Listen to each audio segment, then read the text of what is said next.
Hello दोस्तों, स्वागत है आप सभी का आपके अपने चैनल द नेक्स्ट लेवल में। दोस्तों, आज के वीडियो में हम रीजनिंग का एक बहुत ही इंपॉर्टेंट टॉपिक करेंगे जो कि है कोडिंग डिकोडिंग। कोडिंग डिकोडिंग वैसे तो काफी आसान चैप्टर है, अगर आपने कहीं पढ़ा होगा तो ये आपको बिल्कुल ही आसान लगेगा, लेकिन फिर भी हर एग्जाम में इसका जो है काफी ज्यादा वेटेज रहता है, चाहे वो एग्जाम एसएससी का हो या फिर रेलवे का हो या फिर आपने किसी स्टेट लेवल का एग्जाम फिलअप किया हो, आपको इससे एक ना एक क्वेश्चन मिलेगा ही। और ये कम से कम अगर 25 नंबर का आपको रीजनिंग रहता है तो 4 से 5 क्वेश्चन कोडिंग डिकोडिंग से आ जाते हैं, क्योंकि रीजनिंग में बहुत सारे आपको चैप्टर देखने को मिलेंगे नहीं, तो इसीलिए जो कोडिंग डिकोडिंग है इसका वेटेज ज्यादा डाल दिया जाता है। और हर तरह के क्वेश्चन इसमें हम लोग करेंगे। इसमें 10 से 15 प्रकार के टाइप्स आते हैं करने को, तो उन सभी टाइप को हम देखेंगे और जानेंगे कि कैसे इसको सॉल्व करें। और मैं कोशिश करूंगा कि इस तरह से आपको पढ़ाया जाए कि आप देखते ही समझ पाओ कि इसको किस प्रकार से सॉल्व करना है, क्योंकि रीजनिंग जो होता है किसी भी एग्जाम का बहुत ही इंपॉर्टेंट टॉपिक है। रीजनिंग में आप फुल मार्क्स गेन कर सकते हैं, तो इसीलिए रीजनिंग का हम चैप्टर क्या शुरू कर रहे हैं, कोडिंग डिकोडिंग। कोडिंग और डिकोडिंग पहले हम बेसिक लेवल से सीखते हैं, क्योंकि मैं ऐसा मान के चल रहा हूं कि आप जो भी लोग इसे देख रहे हैं वो बिल्कुल ही नहीं जानते और पहली बार प्रिपरेशन के लिए आए हैं, तो इससे होगा कि मैं शुरू से बता पाऊंगा और ज्यादा अंदर तक जा पाऊंगा। तो देखिए, सबसे पहले आपको जो है जानकारी होनी चाहिए नंबर्स की, यानी कि अल्फाबेट्स की आपको जानकारी होनी चाहिए। जैसे कि है ए बी सी, तो इसमें जो क्वेश्चन पूछे जाते हैं वो आपसे क्या होगा कि आपको जानकारी ये रखनी है कि ए का नंबर कितना होता है। अल्फाबेट में कुल कितने नंबर हैं, 26 लेटर्स होते हैं, तो ये सभी आपको जानकारी रहना चाहिए कि इसका कितना नंबर होता है। ठीक है, तो वही चीज हम यहां पे देखेंगे। जैसे ए का नंबर कितना, 1 होता है, बी दूसरे नंबर पे आता है, सी तीसरे नंबर पे आता है, ये 4 5 6। ठीक है, तो यही सब आपको याद रखना पड़ेगा। जैसे आप A B C D E F, फिर आपको जी H I J K L, तो यहां पर मैं आपको तरीका भी बता दूंगा कि आप याद कैसे कर सकते हो। देखो, बहुत से लोग यहां पे ए बी सी डी यहां तक तो आप याद कर ही लोगे, लेकिन बातें यहां पे आ जाती हैं बाद में कि बाकी सबको कैसे याद किया जाए। सबसे पहले मैं एक काम करता हूं कि 26 तक आपको यहां पे लिख के दिखा देता हूं। तो मैं यहां से लिखता हूं, इसे भी मैं इरेज कर देता हूं। ठीक है, अब मैं देखो यहां पे लिख रहा हूं A B C D E F G H I J K L M N O P Q R S T U V W X Y Z. ठीक है, तो अब देखो मैं यहां पे सब नंबर कर देता हूं, 1 2 3 5 6 7, ये 8 9 10 11 12 13 14 15 16 17 18 19 20 21 22 23 24 25 और 26। तो अभी देखो यहां से आपको मैं कुछ चीजों का बता देता हूं। सबको तो आपको याद करने के लिए समझना जरूरी होता है, लेकिन कुछ चीजें हैं जो आपको समझ लोगे तो आपको ठीक रहेगा। जैसे कि यहां पे आप देखो ये के का 11 कैसे होगा। अभी T20 चल रहा है और T20 में एक बहुत ही इंपॉर्टेंट टीम है किंग्स 11 K11, आपको ये इस तरह से याद रखना है। और इसी T20 से हमको ये भी याद रख लेना है T20 का सीजन चल रहा है अभी, तो T20। उसके बाद देखो ये हमारा क्या है, आई है।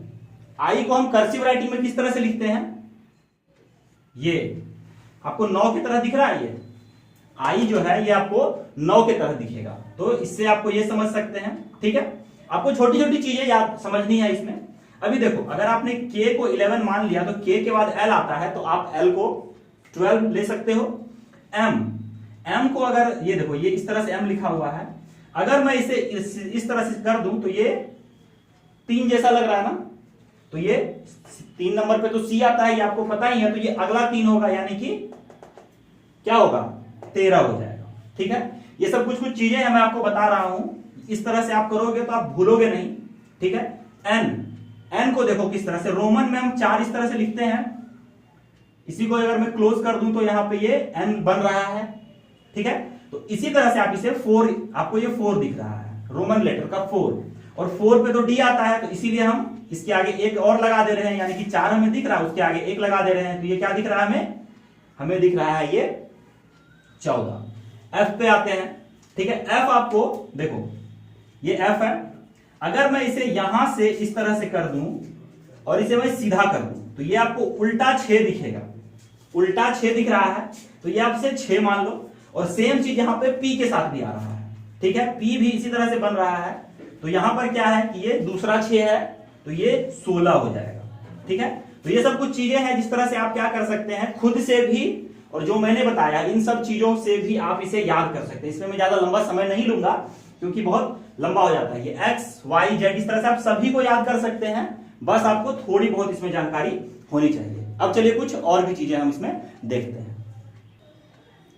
अब देखिए कोडिंग डिकोडिंग का ये अगला चीज हमें जानने के लिए बहुत ज्यादा जरूरत पड़ता है, वो क्या है कि आपको वर्ड्स का उल्टा क्या होता है, जो भी लेटर होते हैं उसका उल्टा याद रखना होता है। जैसे कि मैंने आपको बताया, आपको पता भी है कि कुल 26 लेटर्स होते हैं इसमें, तो इसके 2 भागों में बांट दिया जाता है, आधा आधा, यानी कि 13 मैंने ऊपर लिखा है और 13 मैंने नीचे लिखा है, और जिस तरह से मैंने लिखा है इस तरह से आपको याद करना होता है। जैसे कि A का उल्टा Z होता है, B का उल्टा Y होता है, C का उल्टा X, D का W, E का V, F का U, G का T, H का S, इस तरह से करते हुए M का N तक चलता है। और इसे याद करने का मैं आपको बहुत ही आसान तरीका बता देता हूं। जैसे अगर मैंने जो पहले बताया था कि जिसका भी नंबर, जैसे कि A का 1 होता है, B का 2 होता है, तो जो भी 2 लेटर्स होंगे जो एक दूसरे के ऑपोजिट होंगे उनका सम हमेशा 27 आएगा। जैसे कि आप यहां पे देखो A और Z, 1 और 27, 26 जोड़ने पे क्या 27 आएगा। सेम चीज 2 और 25 जोड़ने पे 27 आएगा। C 24 और 3 जोड़ने पे 27 आएगा। तो ये सभी जो है आपस में 27 आ जाएंगे अगर आप इसको ऐड करेंगे तो अगर आपसे कभी भी किसी चीज का सम पूछा जाए, जैसे कि मान लो आपसे पूछा जाए कि टी का उल्टा क्या हो जाएगा, ये डायरेक्ट पूछा नहीं जाता है, आपको वहां पे समझना होता है। तो टी का उल्टा तो आपको पता होना चाहिए कि टी का अगर 20 है तो इसका जो ऑपोजिट आएगा वो होगा 7। तो 7 किसका होता है, तो 7 जी का होता है, तो यहाँ पे जी हो जाएगा। ठीक है, ये सब चीज आपको ध्यान रखना चाहिए। यहाँ पर ये चीज आप जरूर याद रख लें। 2 चीजें मैं आपको फिर से बता रहा हूं कि आपको याद रखना कोडिंग डिकोडिंग में बहुत ज्यादा जरूरी है। वो दोनों चीजें क्या है, एक वैल्यू ऑफ नंबर्स, ठीक है, और दूसरा क्या हो जाएगा, दूसरा आपको ऑपोजिट लेटर ऑफ लेटर्स।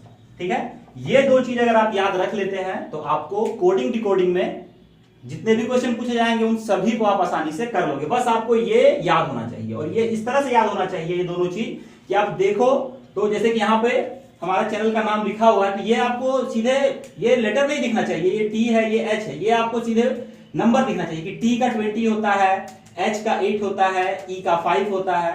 इस तरह से ये सारी चीजें आपको इसे दिखनी चाहिए। ठीक है, तो ये सब चीजें आपको याद रखनी है। अब मैं कुछ क्वेश्चन आपको करवाता हूं, देखते हैं क्वेश्चन कितना आसान होता है।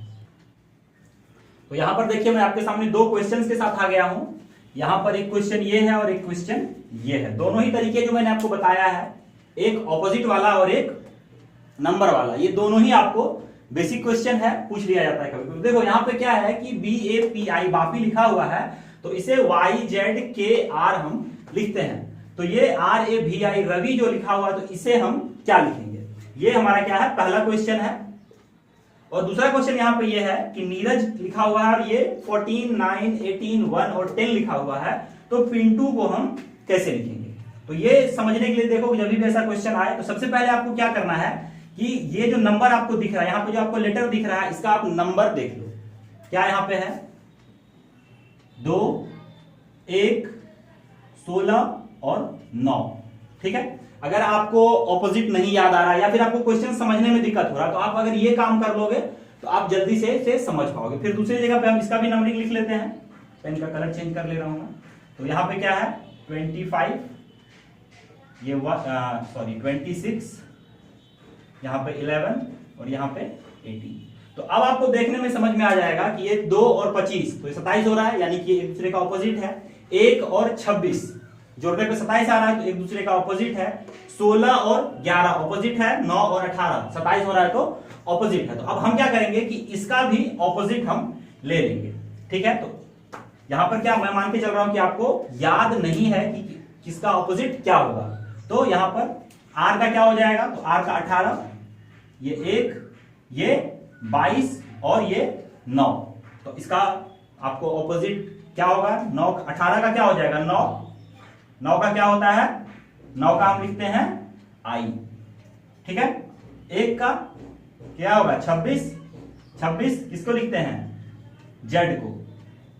इसका क्या होगा 5 हम किसे लिखते हैं e को। और यहां पे है 9 का ऑपोजिट होगा 18 हम किसे लिखते हैं r को। तो हमारे पास ये हमारा आंसर निकल के आ रहा है कि IZER जो है ये हमारे इस क्वेश्चन का आंसर होगा। आई होप ये आपको समझ में आ गया होगा। मैं थोड़ा धीरे चल रहा हूं ताकि आपको ये समझ में आए बनाने का तरीका। एक बार आप समझ जाओगे तो आपको बिल्कुल ही समय नहीं लगेगा।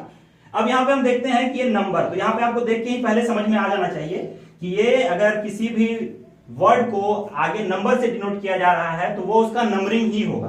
तो हम इसका नंबर देख लेते हैं। n को 14 लिखते हैं, i को 9 लिखते हैं, r को 18 लिखते हैं। तो ये डायरेक्ट नंबर ही लिखा हुआ है। तो ये बिल्कुल ही आसान हो जाता है। डायरेक्ट पिंटू के सभी लेटर्स का नंबर आप वहां पे लिख दो। तो यहाँ पे पिंटू है तो p का क्या होता है 16, i का 9, n का 14, t का 20 और u का 21। तो इस तरह से क्वेश्चन यहाँ पे आपसे पूछ लिए जा सकते हैं। तो ये क्वेश्चन आपको है हो गए 2 क्वेश्चन। मैंने थोड़ा आपको बेसिक बता दिया और ये 2 क्वेश्चन करके बता दिए हैं। तो ये आपको आई होप समझ में आ गया होगा।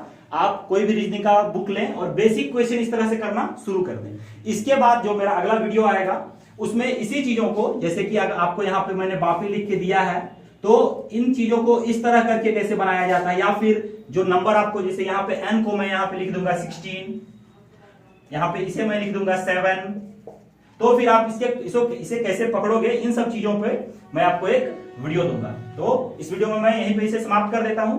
आई होप आपको ये वीडियो पसंद आया। अगर पसंद आया तो वीडियो को लाइक, चैनल को सब्सक्राइब और अपने दोस्तों के साथ इस वीडियो को शेयर जरूर कर दें ताकि वो सभी इसे देख लें और समझ सकें। तो इस वीडियो में लेता हूं आपसे विदा। जय हिंद।